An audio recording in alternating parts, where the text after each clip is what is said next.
Good evening, ladies and gentlemen, and welcome to the official inaugural stream of our first AFC East Summit show. I am joined by some great fellas. They are rival teams, of course. They're representing rival teams. My name is Jake Podger. I am from the Nickel City Mafia channel. We are a Buffalo Bills-based channel. So that is my team, of course. If you couldn't tell, I got Josh Allen right behind me over here. I wish it was the real Josh Allen. But if that was the case, I probably wouldn't be paying much attention to the show here. So, fellas, I'm really excited to start this off. We're going to be going around. We're going to be talking about some power rankings, some projections of what we see going on during the year within the AFC East, some moves, all that good stuff. We're going to be doing this weekly. And I am one of maybe 3 representatives for my Buffalo Bills. And you guys, you're going to be representing your respective teams as well. So fired up to do this. I'm going to go around. I'm going to introduce all of you guys. So we have a couple of guys that have been on the show before. We got Dom, who was on one of our more recent shows on the Nickel City Mafia side of things. We did a little AFC East roundtable. So, Dom, how you doing, brother? Let's talk a little bit about how you became a Jets fan and what's new, man. Appreciate it. How's everything going with you? Everything good? Oh, heck yeah, brother. Voice does sound a little bit better from the last time we talked, though. Listen, still a little hoarse. Yeah, every single time I talk to you, it's like I'm coming off a bender. My brother got married last night. It was absolutely incredible. We played the Bill Shout song. It's a Buffalo wedding. That's what you do here. You drink a lot of beers. We were out till about 4 o'clock. I'm pushing 30 right now. This is probably supposed to be getting old at some point, but I still feel like a young stallion with a 21-year-old mindset. And I'm a dad. So here we are. We're thriving, baby. But hell yeah, brother. Appreciate you asking. And what's new with you? Same old, same old. Looking forward to the season already. Pretty excited for everything that went down for, getting Aaron Rodgers, draft day. Hopefully it is better than last year, that's for sure. But looking forward to it. Super excited. Obviously can't let baseball go though, because I'm still a diehard Yankees fan. So kind of waiting for that little transition, but still super excited. Waiting for the year to start. Ready to go. Love it, brother. Love it. Well, just so we all know, I don't know if you guys, if you tuned into the last show that we did with Dom on the Nickel City Mafia channel, Dom was a Bills fan about 30 years ago, and then he jumped ship to become a Jets fan. I'll let him talk a little bit more about that story in a bit, but I want to get to our other guys here. We're returning another guest as well, our guy Chris, who's representing the New England Patriots, also wearing a New York shirt, which is very interesting. Had to call you out on that, Chris. I don't know what's going on there, but how we doing, brother? It's been a minute. I know you came on our show. It was probably about a year and a half, 2 years ago already by now. What's new, man? Yeah, nothing much. And I appreciate you calling out the New York shirt because I saw that. I'm like, wait a minute. You're a Patriots fan. You're wearing a New York shirt. What is that? Yes, I was born and raised in Queens, New York, so I've been a Patriots fan since I was younger. Growing up in a football household, I actually started watching the Patriots first. Of course, watching the Giants is always going to be my second team, the home team. So you always cheer for them secretly, want them to do well, but they are hard. Like that's a conflict of interest. Because it is a conflict of interest. The Giants gave them 2 losses. Listen, and I was rooting for the Patriots the whole time. But if you're a New York fan like my man Dom, you know that any New York team is going to break your heart over and over again. Yep. So. Amen to that, brother. Well, there's only one true New York team. I just want to let everyone know that plays in the state. I know the Jets are called the New York Jets. The Giants are called the New York Giants. But, I mean, maybe move the stadium to actual New York State. What the hell's going on there? I don't get it. Crazy stuff, man. But hey, thank you guys so much. And we have a newcomer here. I want to introduce Keith. I wanted to save a newcomer for last year. Keith, so happy to be joined by you, brother. This is your first time being on stream, doing something like this. I know you've been, just kind of chomping at the bit to do something like this. And we're so happy to have you, brother. You're wearing the Javon Holland jersey. Fired up to see it, man. Great. I think you got to, you said next show you're going to be bringing the Jalen Waddle jersey on just to preface what might be coming in the future. But absolutely. I mentioned it before. We need to see those throwback unis make a return and become the full-time uniform for the Dolphins. That's my favorite I couldn't agree more. Those throwbacks were awesome. And, you see their uniforms now, and it just reinforces the fact that their throwbacks were just far superior to their current uniforms. Heck yeah. I agree, man. So what's new with you, man? Everything good? I know we started talking about a couple weeks ago. We did it in a Discord thing. We did a little video chat. we hit it off. We were talking about guys like Sam Madison and Brock Marion and the old 2003 Dolphins defense. And man, you fired me up with all of your knowledge. And I'll tell you what, this guy knows his stuff. Anyone that can relay and name some of the players that this guy has, I'm a fan of. And I'll tell you what, I might not be a Dolphins fan, but this guy, he's going to bring it every single week, man. So I'm fired up. Absolutely. Fellas, welcome. This is incredible. This is going to be a great time. I'm really excited for it. I mentioned at the top of the show here that we wanted to sort of talk about how you became a fan of the team that you're representing. So I'm going to go back to Dom. Dom, I know I sort of already mentioned how you became or when you became a fan, but let's talk a little bit more about that. What got you loving the Jets and wanting to go from one misery of a fan base to another? I'm glad you threw it out there like that. It was what's the phrase? Misery loves company. Yeah, so I guess. Basically my entire family they're Giants fans. I wanted to be a little bit different. Got a couple Bills fans in my family. I'm the only Jets fan. I got a brother who's a Colts fan, which makes zero sense since he lives in New York still. So I don't know where the hell he got that from, but that's a topic for obviously a different time. But yeah, after the last disaster of a Super Bowl for the Bills, I got fed up and literally jumped ship. But like I said, that was over 30 years ago, so I think my slate's clean as far as a bandwagon fan. So, and you can't definitely can't be a bandwagon fan on the Jets. So, oh, absolutely not. I was going to say, who was the quarterback at the time of the Jets back then? Was it Boomer at the time there, or was it Ken O'Brien, or who do we have at QB? Wasn't it Testaverde? Well, if it was 30 years ago, we're talking what, 93? Yeah, 93. Was Boomer on the team then? That sounds like Boomer. Yeah. 93, 92, right? Yeah, I want to say it was Boomer. I think it was Boomer. We're going to have to look that up. I'm going to have to pull that up. One second. I'm going to have to look it up right now. I'll check it. I'll check it because I thought it was. But I'm just saying that proves right there that you're not a bandwagon fan. You wanted to try something different, and you're not going to, this crazy other Super Bowl team. You went to a team essentially that was kind of at the bottom of the barrel there. So I love to hear it, man. Love to see it. I know you've gone through it a little bit too, so we can relate in that sense. And fire it up, man. Can't wait. Definitely. I'm gonna have to find out who it was Boomer in 93. It was Boomer. Okay. Very good. I love it. I was actually born in 93. So I don't know how I know that stuff. I love the 90s era. I think that's really when football was like, it was starting to really, really evolve into what it is today. The passing game really opened up quite a bit. So just love it, man. Love 90s era football. Unfortunately, I missed the boat watching that Super Bowl run. Thank God I did, because I probably wouldn't be here, man. I tell my parents all the time, I've gone through a couple playoff losses now, some heartbreakers, but man, to lose 4 straight Super Bowls, how do you do that? How much therapy do you have to go to? I don't even know, man. Like, crazy. I don't blame you for jumping ship just because of that alone. But hey, man, I love it. I love the story. I'm going to go to Chris here. And Chris already mentioned he's from Queens, but he's a Pats fan, and his second favorite team's the Giants. Chris, let's talk about how you became a fan of the Pats, what they mean to you, and go from there. Well, growing up watching football with my dad, it was probably one of the things that we did on Sunday, every Sunday. So that was one of my favorite pastimes, memories. Watching the Patriots, especially as my first experience of football, as a Patriots fan, I could definitely say we're very spoiled, because kind of watching the offense throughout the years was like poetry in motion. The Patriots got what they wanted. They, took advantage of everyone.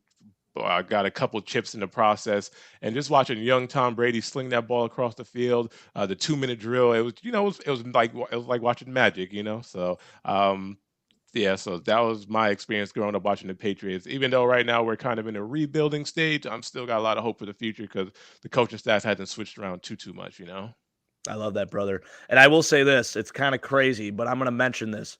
My favorite Super Bowl of all time, I think it's because it's when I really started getting into football. And I mean, I was always into it from a young age, but this is when I started to learn all the lineups and the rosters and all that good stuff. But that Panthers-Patriots Super Bowl, that was such a good game. Also lives in infamy because that was also the halftime show with Justin Timberlake, taking off Janet Jackson's, her top. So pretty crazy, man. There was a lot of stuff going on in that one, but that was a hell of a game. You had the old Panthers team with daylight coming. You got a Delhomme at quarterback there, and you got Musa Muhammad and Steve Smith going up against a young Tom Brady, and that defense was so damn good. But that's actually one of my favorite Super Bowls of all time. So fun fact there. If I had to name a favorite Super Bowl of all time, I think it would definitely have to be the Patriots-Falcons Super Bowl. Oh yeah, of course. Yep, best comeback in NFL history, in my opinion, and just being in a house full of nothing but Falcon fans, which I don't know where all the Falcon fans are at now. They're kind of gone, but being in a house full of Falcon fans and just watching the comeback and the hope will leave their eyes and all the cheering and banter going out the window, that was probably my favorite experience. So. I love it, man. I love it. Well, hey, the Falcons are on the come up, so don't sleep on them this year. They've been doing a lot in the offseason quietly, I feel like, but they've been signing some dogs, and they're ready to go. So I think this year is going to be a different type of season for them. NFC South, pretty wide open now. Tom Brady left. He's now retired. We don't have to worry about him anymore. Even though he was playing in the NFC South, I always wanted that revenge matchup. I thought maybe Bills-Bucks last year in the Super Bowl. How cool would that have been? Final ride, final game against Tom Brady, Josh Allen versus his idol. Growing up, that would have been sweet. But enough about that. Enough about the Bills. Chris, appreciate that, brother. Let's go to Keith. Keith, talk about how you became a fan of the Dolphins, what they mean to you, and how that household is, because I know you grew up. You're just outside of Philly right now, right? I am. I'm just outside of Philly now. Growing up, I was an Air Force brat, so I didn't really have a hometown team. And so basically, my dad saw that I was watching football with him all the time, and he said, it's time for you to choose a team. So he put a catalog in front of me and had all these little football uniforms for little kids on them, helmet, jersey, pants, everything like that. And he says, choose a team, and it's your team for life. As a 5-year-old, you're not used to that kind of autonomy. So it was a really cool, yeah, it was a really cool thing to have. So I chose a number 13 Miami Dolphins jersey, uniform, and I haven't looked back since. My dad's from the Philly area. So when he retired from the Air Force, we settled here, and I've been here ever since. My dad's a Cowboys fan, actually, which is yeah. I don't know how that happened. That's one of those things that I'll never understand about him, how he became a Cowboys fan growing up in Philadelphia, but it is what it is. The the Dolphins, they haven't won a playoff game in 20 years. 23 years, actually. Their last playoff win was in 2000 against Peyton Manning in his third season. So as a Dolphins fan, I must be a glutton for punishment, guys. I must be a glutton for punishment. It's been a rough 30 years. But you know what? This is the most talented Dolphins team I've ever seen in my lifetime. So I'm cautiously optimistic. I agree. Hey, I know we know a lot about cautiously optimistic, man, but welcome to the club. How about it, man? Those Dolphins, they are something special. I couldn't agree more. And you know what? We talked about how the three of us, at least, Chris, not so much. He's starting to go through a little bit of that, but for your, for the majority of your fan base and for your probably most of your lifetime, Chris, you've seen nothing but winning. So for us, we're kind of used to being disappointed. This might be tough for you, brother.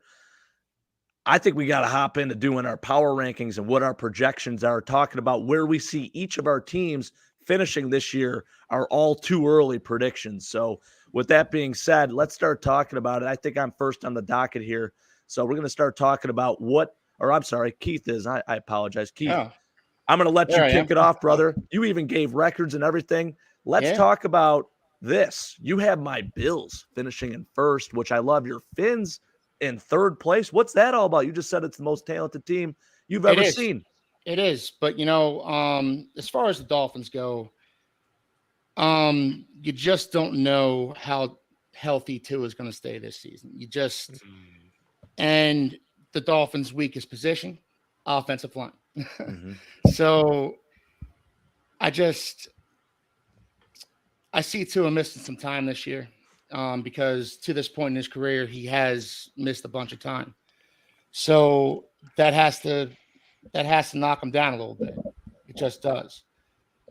add in the fact that the Jets just added Aaron Rodgers, a first ballot Hall of Famer who's only a season removed from back-to-back MVPs. I mean, the Jets are a scary team this year with all their weapons, with their defense, with Aaron Rodgers. So I had to have the Jets leapfrog the Dolphins. I would love to be wrong, and I certainly could be wrong. I'm certainly allowing for the possibility that I'll be wrong. I think the top three teams, sorry, Chris, but the Pats I'm leaving out of this one. I think the top three teams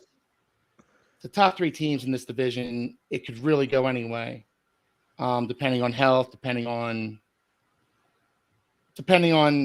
a number of factors. But the bottom line is I see the Bills as the kings of the division until somebody unseats them. You know, Josh Allen is still a top 3 quarterback in this league. Their defense is still solid. They still have really good skill position players. This is the Bills division until they relinquish it. So, you know, like I said, I'd love to be wrong, and I certainly could be wrong. But for now, this is how I see things shaking out. I love it. And Keith, is this bringing back some serious hatred for the Bills? Are you starting to relive these moments? Because now we're kind of at the top here. We've sort of been at the top for the last 3 years. Are you starting to hate the team even more? I know you said back in the day you used to absolutely hate the Bills because it would always be an absolute bloodbath. It was great, you know, great matchup. Jim Kelly versus Dan Marino, 2 Hall of Fame quarterbacks. And honestly, in my opinion, Dan Marino, much better quarterback than Jim Kelly. Although I love Jim. I love what he did for the team. But realistically, Dan Marino, one of the most prolific passers in NFL history. Can never win a ring, too. But you had to, you kind of mentioned it. First off, Keith doesn't even take another player from the AFC outside of his Dolphins in fantasy. So can't imagine to win a ton of fantasy championships. But I respect, man. I respect that you are just totally not about any other team. And you love your Fins till you die. But I love, you know, I think this is a very interesting ranking system that you have here. You know, you talked about some things and how Tua, his health, you're just really kind of up in the air about it. I think it's very unfortunate. You know, obviously last year you talk about maybe putting him back in too soon, coming back in that Bills game. I was down there in Miami, man. He did not look well at all. Plus the heat, you factor in the heat too. And it's like, what the hell are they doing here? But I'll say this. I think the Dolphins training staff, I think the independent team doctor, Mike McDaniel, they failed Tua twice last year. Mm-hmm. There were 2 times where Tua was, he was visibly concussed. Let's be honest about it. And he was allowed to go back into the game twice. Mm-hmm. Against the Bills, he got a concussion, and he was allowed to go back in. And if you were paying attention, you saw it. He was definitely concussed. And then in the Packers game later on in the season, you know, his head banged against the turf, and you had to think there was at least a possibility for a concussion there. Yeah. And it came out after the game that he had a concussion. So the Dolphins need to do better. They need to do better by Tua this year. Mike McDaniel, everybody from the top on down. And but that's what has me concerned is that 2 concussions, that's nothing to mess with. Another concussion this season, I mean, that could very possibly mean the end of his career. And it probably should mean the end of his career, for being honest about it. Yeah. Yeah. And he's such a good guy, man. You root for a guy like him. Absolutely. You know, what he does off the field, his character, I've always, from what I've heard, from what I've seen, very high character guy. Seems like a guy that you just want to root for. And, you know, I love what he did. And in terms of efficiency, and I think average yards per completion, he was amongst the top in the league for that, man. His passer rating was through the roof. He really was thriving in Mike McDaniel's system, and it was perfect for him. But I will say this, you guys got a really good backup and an absolute dog. And I know Dom is regretting losing this young man. You got Mike White as your backup quarterback. That's pretty awesome, man. So I will say Mike White, absolute warrior, just like Tua as well, man. He battled against the Bills, still remained in the pocket. I don't know how. He was taking shots left and right. They had to take him to the hospital right after to evaluate, see if he had like an issue with his spleen or something like that, because he was just getting absolutely destroyed in that game. But that dude just came back every single play, man. I thought he was dead at one point. He was laying on the field motionless, but you got an absolute dog in him as a backup quarterback. And I definitely like Mike White. I definitely like Mike White. Heck yeah. Me too. And I'll say this. I think your secondary is amongst the top. I mean, I might even put him at number 1. You just go out and get Jalen Ramsey now. Good luck throwing against that secondary. So, I love the second round pick on a cornerback too. I know it. And you got a dog in him too, man. South Carolina kid. I'm a huge fan. I think you got a nice steal in him. Some injury history, of course, but they needed to beef up their secondary. I mean, their secondary last year was a walking triage unit. By the end of week 1 last year, they had already lost their numbers 2, 3, and 4 cornerbacks for the season. Right. They had to rely on Cater Kohu, an undrafted free agent, and he played well. Oh, yeah, he did. I like him a lot, but I think it just goes to show that you can't have too many pieces in the secondary. Yeah. So Jalen Ramsey, love it. Cam Smith, hopefully he can develop. And they got their guys back from last year, minus Byron Jones, which it's addition by subtraction at this point. Right. But yeah, I'm psyched about the Dolphins this year. I really am. I want to see it on the field. Yes, I agree, man. I agree. I'm going to pull up a question here from a user in the chat. Bills fan CA, Bills fan from California. It looks like one of the Thorntons out there is in the chat here. But he asked, did they get him help on the O-line? What do you think, Keith? Well, they drafted a dude, Hayes out of Michigan, Ryan Hayes. But that was a 6th round pick. He's more of a project pick than anything else. I think what the Dolphins are counting on is their high draft picks being healthy. They used the 1st round pick a few years ago on Austin Jackson. He was hurt all last year. Liam Eichenberg, a left guard. He was a 2nd round pick. He was hurt all last year. So I think they're just looking to get healthier on the offensive line. They brought in Isaiah Wynn from the Patriots. He's regressed since his rookie season. He's nothing more than a swing tackle at this point, in my opinion. So I think the Dolphins are just looking to get healthier and looking for their guys to play up to their capabilities, more so than they went out and got a bunch of help on the offensive line. I said their secondary was a walking triage unit. Well, their offensive line was last year as well. Yeah. I mean, and that's the thing. If they all do stay healthy, I mean, you have a really nice offensive line, I think, personally, looking at it on paper. I hope so. I hope so. To this point, those guys have underperformed. Austin Jackson, Liam Eichenberg, they've underperformed to this point in their careers. I would agree with that. A ton of talent. Yeah. As far as Austin Jackson goes, I mean, he's going into his 4th season in the NFL. He's only 23 years old. So he still needed to grow into his body a little bit. In his rookie season, he donated bone marrow to his sister. Yeah. And that's not like donating blood. That takes a lot out of you. So, hopefully he starts rounding into form this year. They didn't pick up his 5th-year option for obvious reasons. So they have the potential to be good, but once again, it's all on that line. There's a bunch of question marks.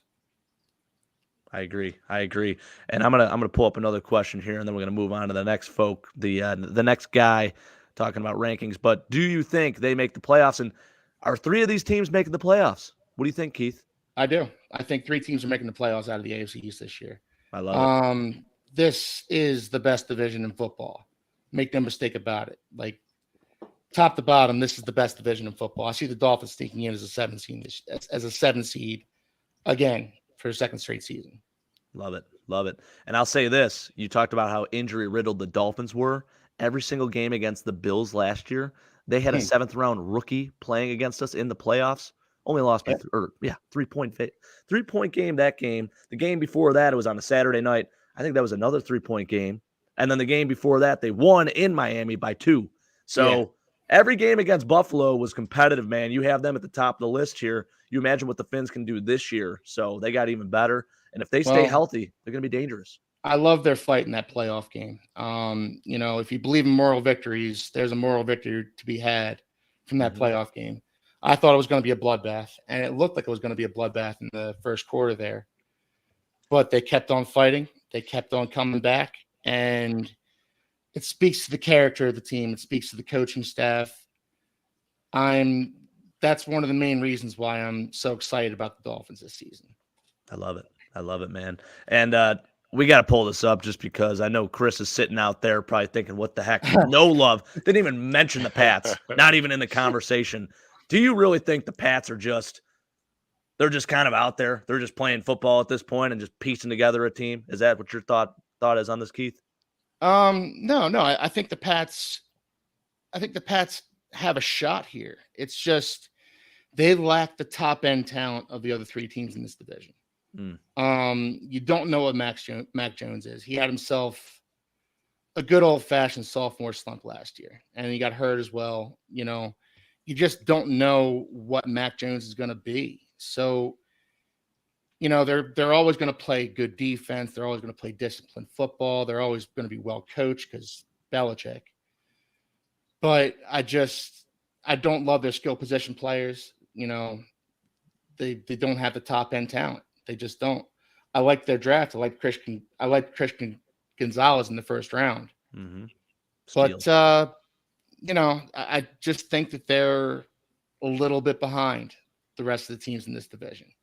It's not a knock on them. I mean, it sucks that they have to play three supposed juggernauts in the Bills, Jets, and Finns 6 times this year.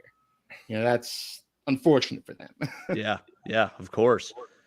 But you never know. I mean, divisional games can really go any way. But no, absolutely. I appreciate your analysis, man. I think you make a lot of good points here, and we'll see, man. I think it's going to be a tight division nonetheless. So let's move on to another guy here. I think so we got myself. Perfect. I love it. So me and Mike, we just did a schedule show. We talked about how our Bills would finish out. We actually gave scenarios for every single game here. And I have the Finns finishing in second place. But don't let that 11-6 record fool you, sir. It's very intriguing to me. I think it's going to come down to that last game. It's going to be flexed to a night game. The Bills are going to be going into that game at 12-4, Finns at 11-5, and whoever wins that game is winning the division. I think it's going to be an awesome game. It's going to be a great matchup, but I think the Bills are going to pull it out, finish again on top of the AFC East. And I try to factor in, how good these other teams have gotten. I have them splitting with the Finns and have them splitting with the Jets. The Pats, I think those games are still going to be tight. They're going to be close. I think having Bill O'Brien be the offensive coordinator, have an actual offensive-minded guy who can mold Mac Jones and really work with that offense, I think that's going to be huge for them. But in terms of where they are talent-wise, they're just a step below these other 3 teams I have listed here. Now, I got to talk a little bit about the Jets, right? They're the most hyped team in the AFC East right now. And while I do want to buy in a little bit to that hype, I don't know, man. I can't see them taking this division. I don't think they're going to be able to sustain. I love what they did with Aaron Rodgers, of course, bringing in a veteran guy. Dom and I talked about how maybe having Zach Wilson play out a full season wouldn't be the worst thing for the Jets. But then 2 days later, they went and signed Aaron Rodgers. So for him to learn behind Aaron Rodgers, I think it's going to be huge for him. Might give him a little chip on his shoulder. And as Dom said, he might only have 1 to 2 years. He might only have 1 season there for the Jets. So it could be a really nice blooming opportunity for Zach Wilson. You look at what they did on offense. They bring in Mecole Hardman. Garrett Wilson, phenomenal rookie year. That is a weapon for Aaron Rodgers. People say it's the very same offense he basically played with in Green Bay. That is not the case at all. He didn't have a dog like Garrett Wilson in Green Bay. Sure, you go and sign Allen Lazard. I like Allen Lazard. He's a very good complimentary guy. I think he can make plays.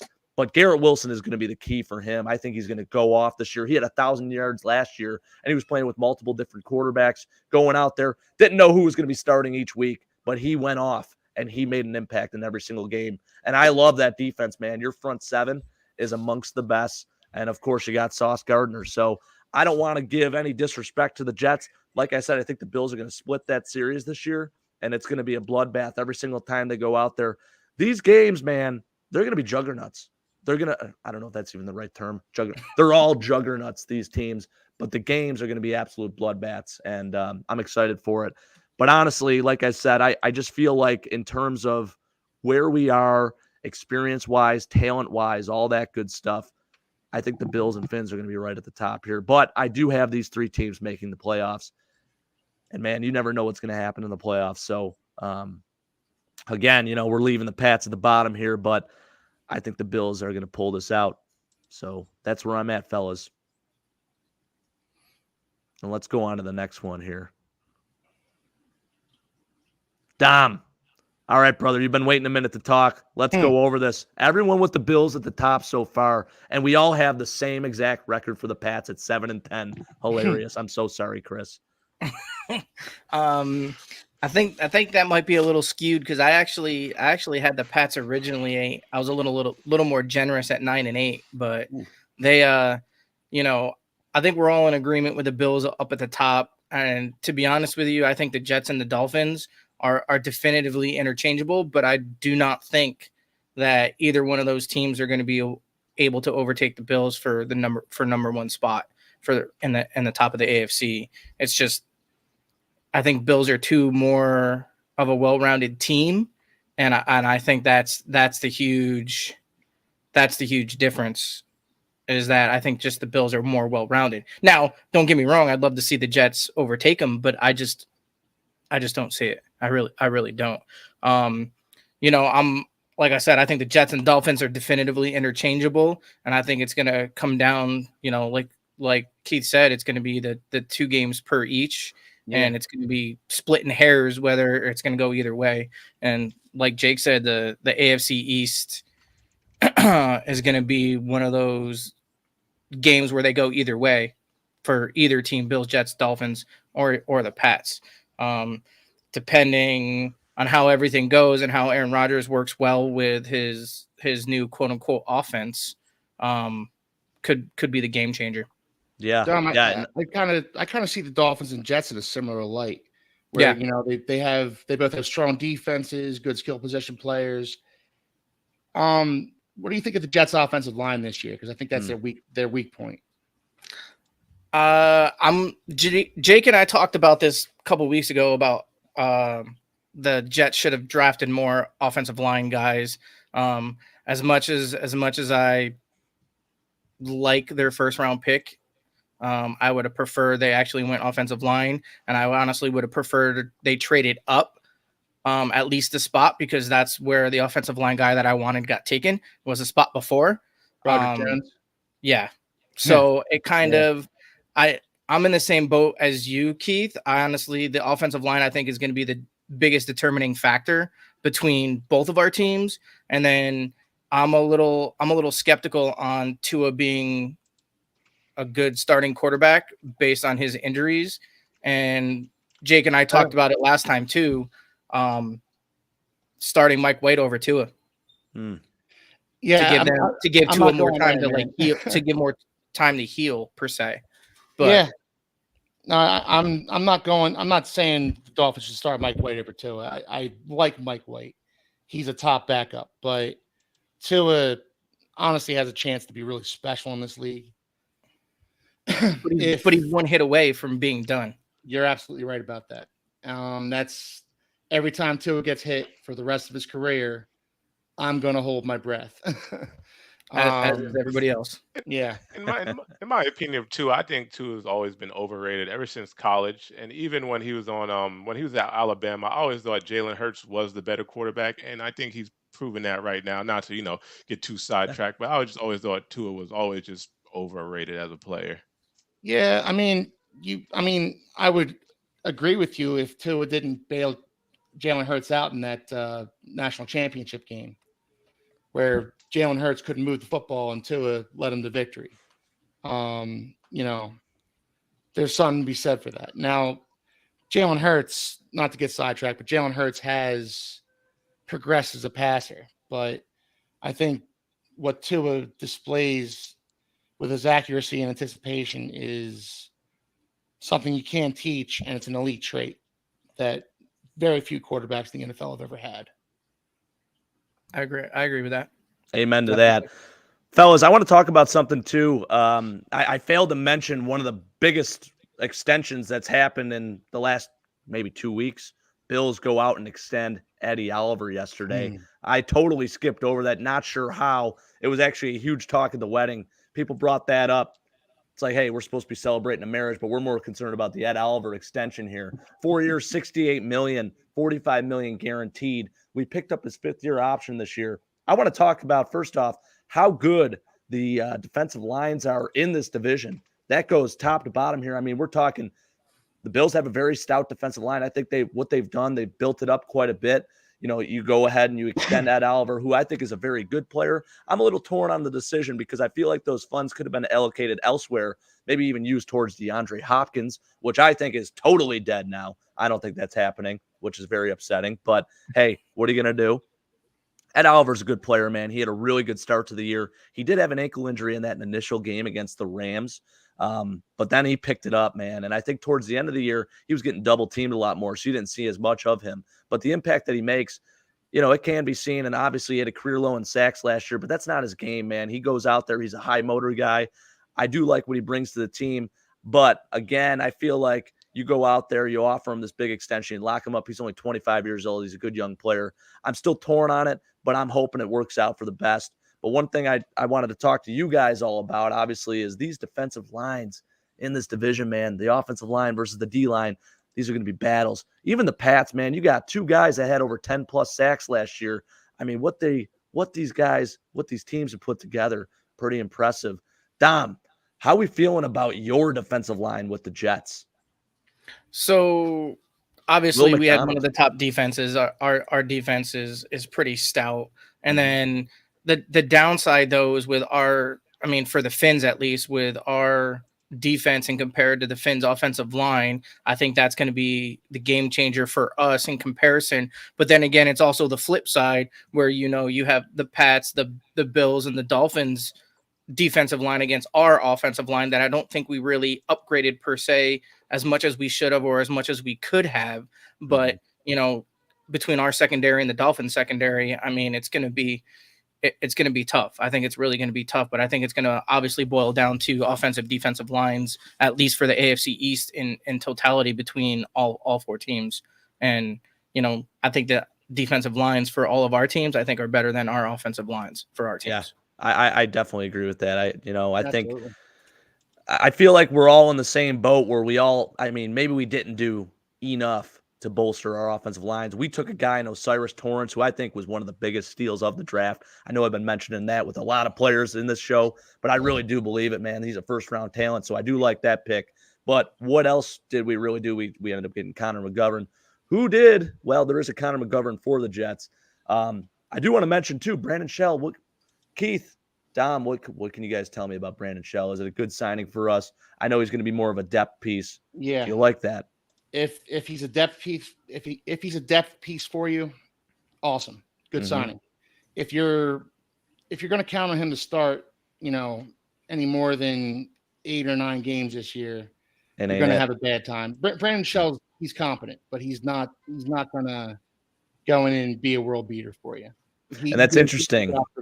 He did a decent job for the Dolphins last year. And like I said, the Dolphins offensive line was really, really injured last year. So Brandon Shell played a significant amount of time for the Dolphins, and he got exposed at times because of that.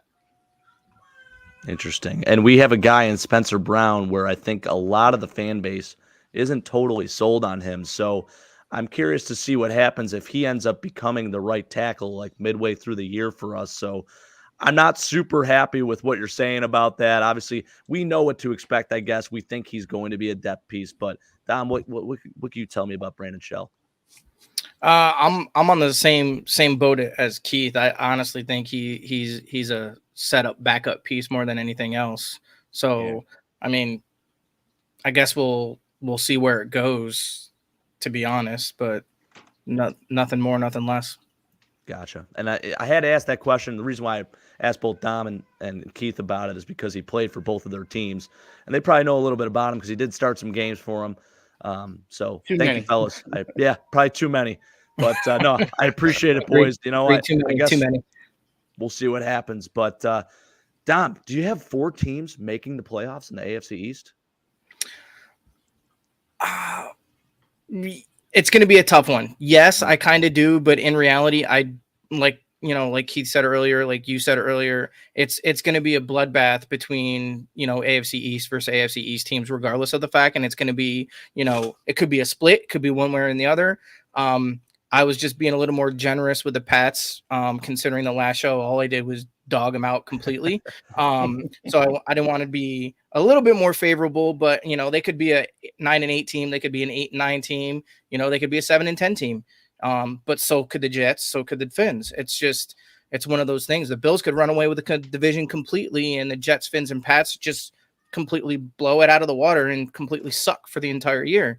Sure. Injuries, issues with players, could be a bunch of things, but in reality, I only see 3 out of the 4 making the playoffs. Yeah, I agree. And it would be the first time in NFL history that 4 teams from a division would make the playoffs if that was the case. Obviously, in the past, you only had 6 teams in the playoffs. Now you have 7. So it is possible for 4 teams in a division to make it into the playoffs. So it would be.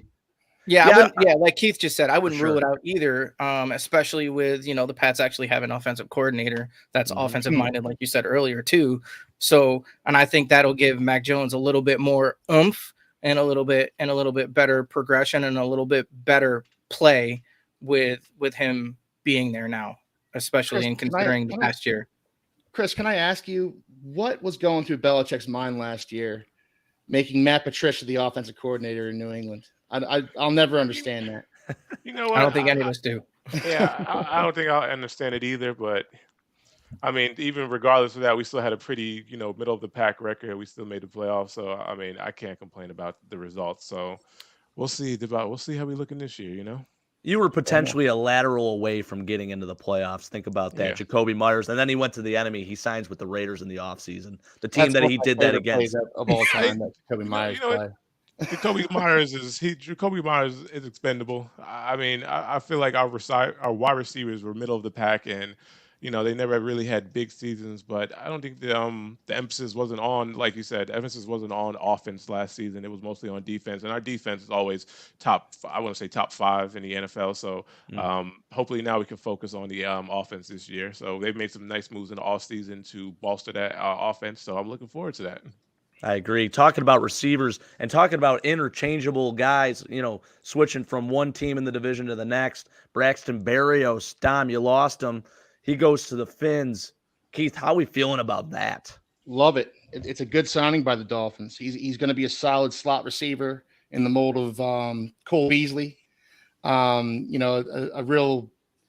He's a solid receiver. He runs good routes. He's a good slot receiver. I think he's going to win the number 3 job out of camp and just run away with it. I love it. Do you think he's an upgrade over Trent Sherfield, who went from the Finns to the Bills?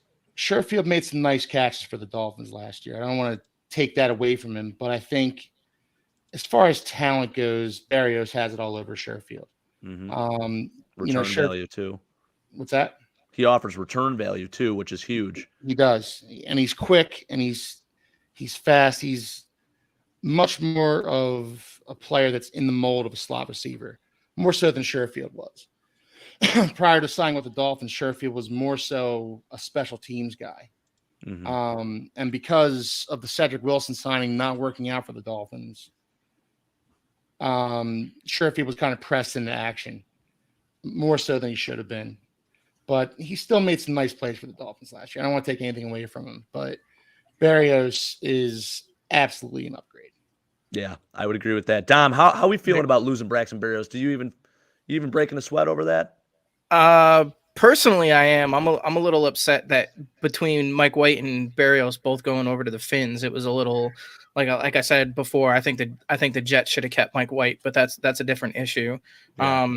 I think Berrios is going to do well for the Dolphins. I think he, everything Keith said is spot on. I think Berrios offers way more return value in the return game and as a slot, and he's definitely a better upgrade. And then Cole Beasley, because he came from the Cowboys. My wife's a Cowboys fan. I can't stand him anyway. So that's a completely separate issue. I got a Cowboys fan in this house, so I don't even watch TV when the Cowboys are on. I go in a different room so I can actually watch a normal game. But That's a Cowboys play the different Jets this talking. year, man. That's a different talking shit point later on in a different conversation. I love it. I love it, man. All right, hey, we've been waiting for this young man to go all show, and I'm excited to hear what he thinks. Look at that. Oh, Pat hell at no. 7, Oh, the hell most no. slept on team in Hell the no. NFL. What is that?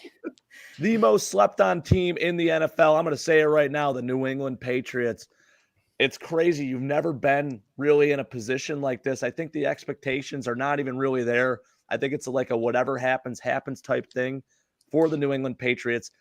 I mean, this is kind of interesting. They haven't made the playoffs. You know, they did 2 years ago, got absolutely smoked by my Bills. But Chris, you have them finishing 10-7 and second in the division. You have the Finns and the Jets with losing records. What is going on here? Talk us through this. I do. I feel the Dolphins' offense, they do sustain a lot of injuries last year, but I feel their offense is going to be pretty what's the word, predictable moving forward. Of course, Tyreek Hill is a tough receiver to guard, but I don't think the air raid is going to really work out for them this year. I think the teams are going to be prepared for it, and they don't have, due to their lack of a running game, I think that they should be able to contain them.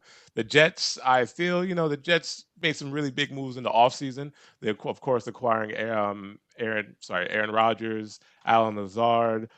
They also got McCole Hardman from the Chiefs, who I think was a really big pickup. I know that Chiefs probably hurt to let him go because he was, really coming into form. So I think there's some good pickups, but I think like any team with a new quarterback and under a new offense is going to take some time for that team to congeal. So I don't really see them having a winning record this season. Maybe next season if Aaron Rodgers sticks around, we'll see.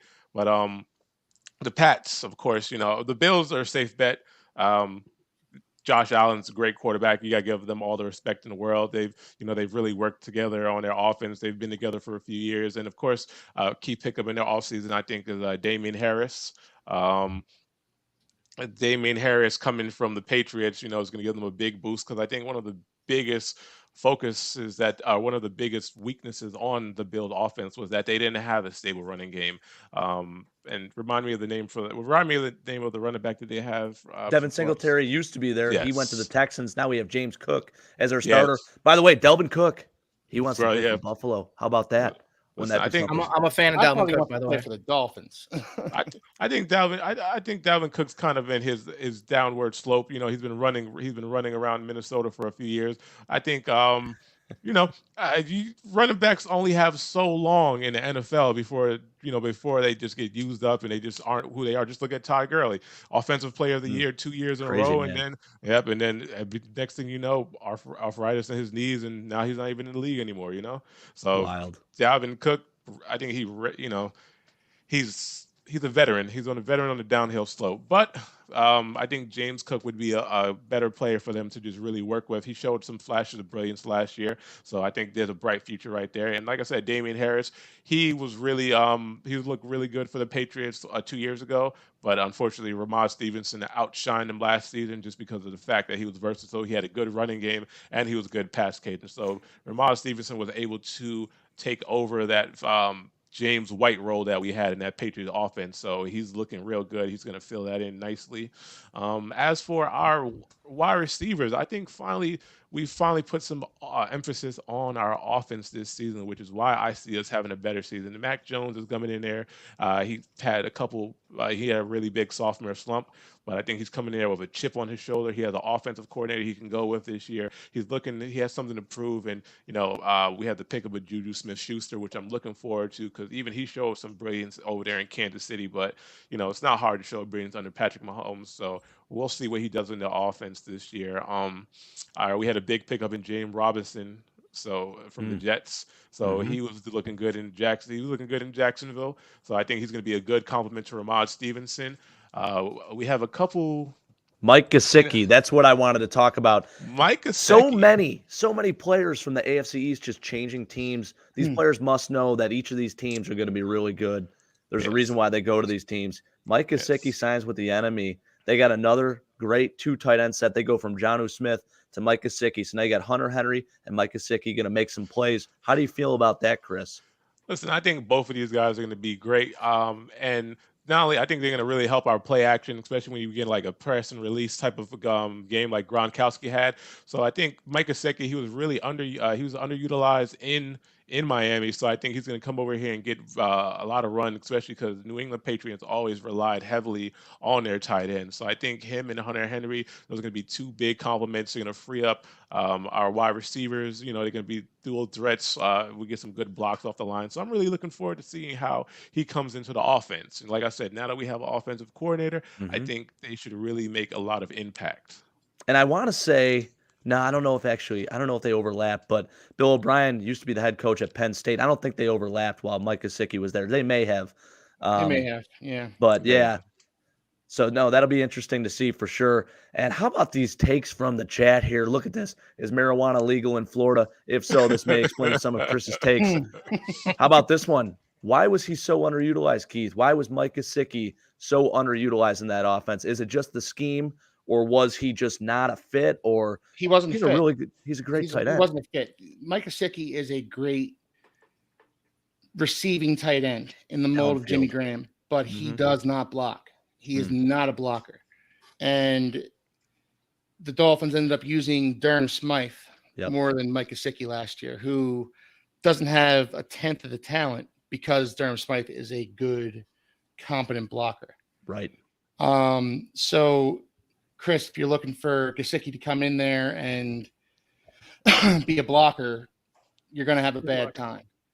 Yeah. Well, I also think blocking depends on the coaching, I don't think a player doesn't block. I think they just when I think about the Miami Dolphins offense, like I said, it was a big air raid offense, and I just think that Tua just he relied too heavily on Tyreek Hill and Jalen Waddle. Even when you look at some of the target shares, they dominated the target shares last season with the rest of the guys kind of fighting for it. So I think this year. And like I said, the Patriots is they're a heavy tight end offense. So I think we're going to really look to use both of them in the offense and just like that press and go, press and release type of offense. So I'm looking forward to seeing how it goes. Even a little jam at the line and a leak out, a little drag route. So the Dolphins certainly underutilized Gesicki, and it was borderline criminal last year. Yes. How little he was used.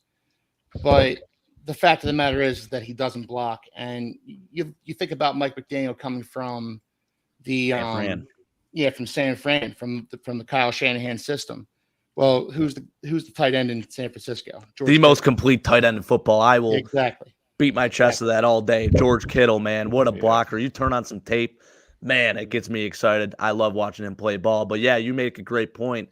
Mike Gesicki, not a blocker. You got to be able to block in that scheme. So.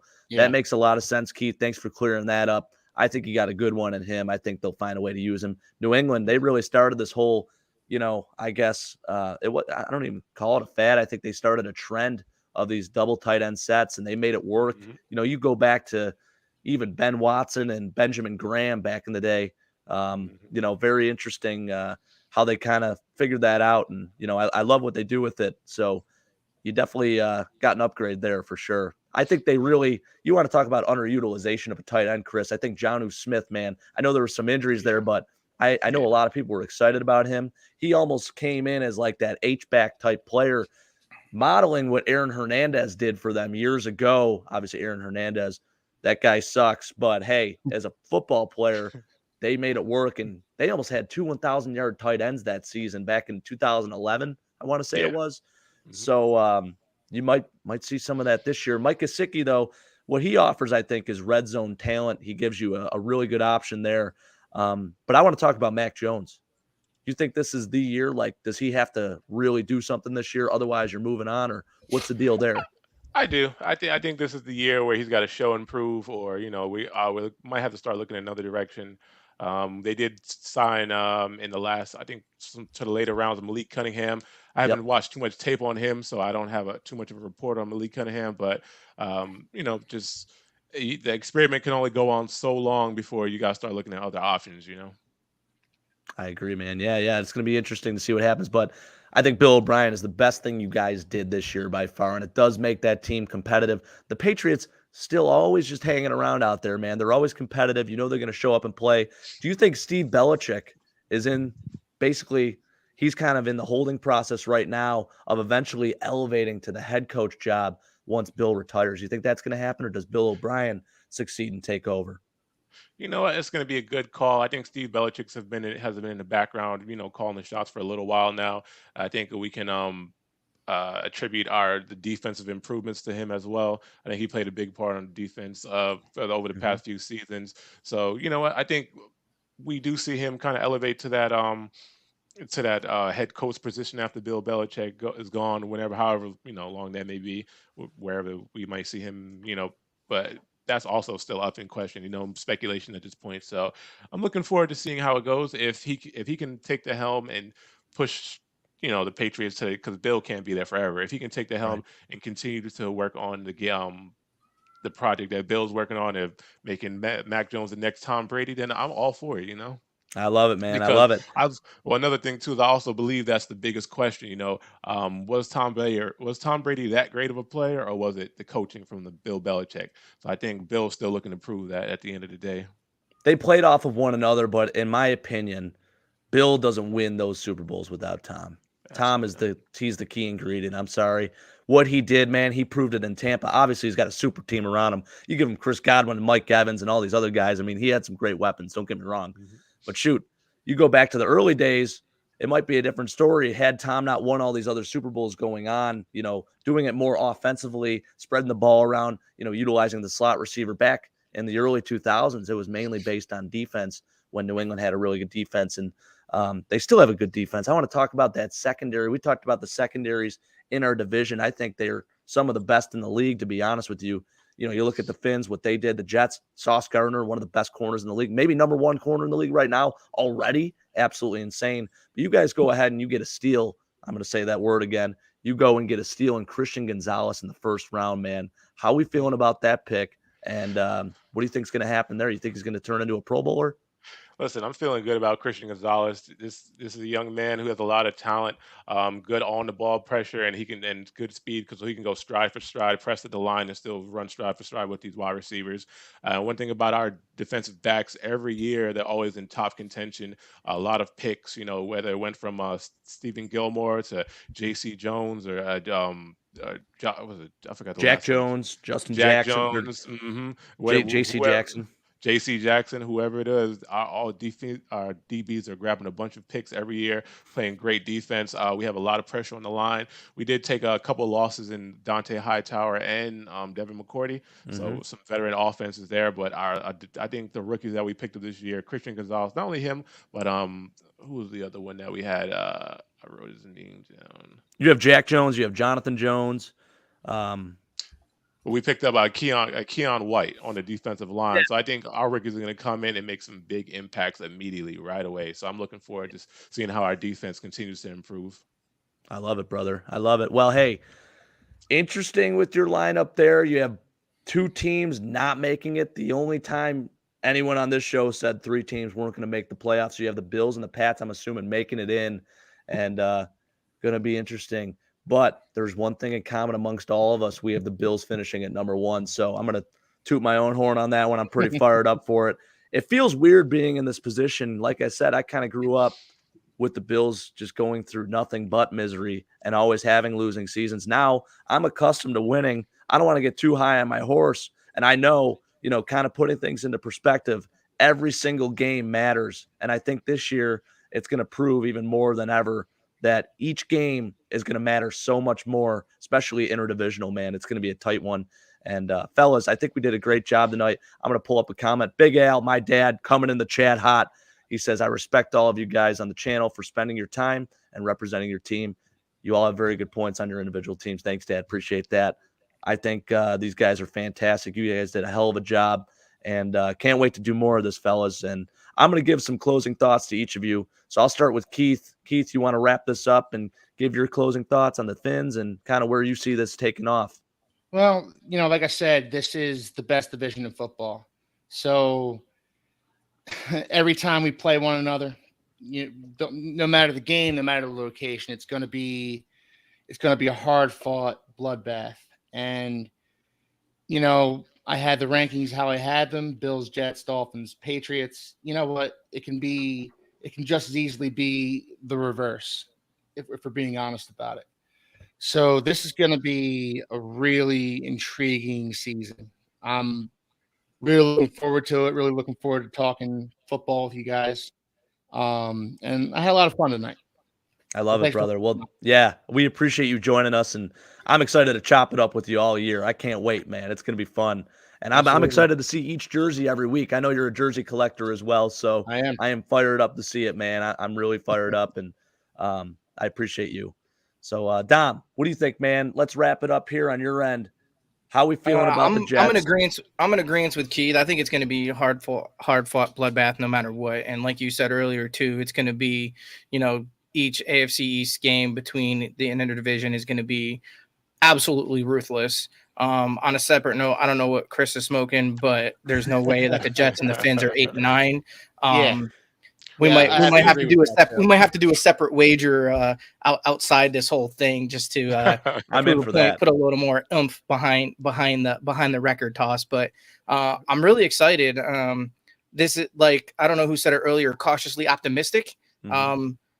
I'm cautiously optimistic, not only for the Jets, but the whole AFC East minus the Bills, because obviously everybody has them up at number one, but I'm optimistic across the board for the entire division.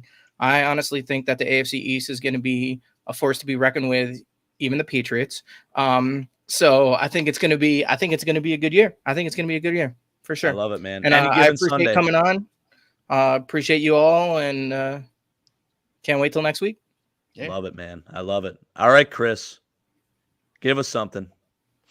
Listen, I mean, I'm looking forward to the season. I love hearing the doubt, because one thing about the Patriots, they've always, well, besides our championship years, there's always doubt. Everyone wants to knock them off. So I think we still have a great team. I think there's a lot to prove, there's a lot to show and prove. But I think at the end of the day, the Patriots are going to come out there and show that they're still one of the dynasties that they've always been. So I'm looking forward to just proving everybody wrong, showing those records at the end of the season. Any given Sunday, one game at a time is the motto. So can't wait for the games to start. I'm going to say something right now. I think there will be a Super Bowl team coming out of the AFC East. It might be a hot take. I think Chris might be king of hot takes tonight, but I'm going to make a hot take. I'm going to say there will be a Super Bowl team. I'm not going to say it's the Bills, but I think one of these teams in the AFC East is going to be represented in the Super Bowl, and I'm fired up for it, fellas. I just want to remind everyone out there, this is the first time we've gone live on this channel, the AFC East Summit channel. We do have a little intro video that yours truly put together. We appreciate you joining. We appreciate you commenting. If you enjoyed the content, feel free to like, comment, subscribe. This video is going to live forever. And I'm excited to go back and look at our predictions as the season goes on. And fellas, we're going to be doing this weekly and hopefully weekly. We'll see. Off season right now, we don't know if it's going to be weekly during the off season, but we're going to be going live quite a bit. And I'm so excited to chop it up with you fellas, and appreciate your time. And thank you to everyone who's watched. And hey, we're going to end it off here, and I'm going to just say my end, and I'm going to say go Bills. Thank you, guys.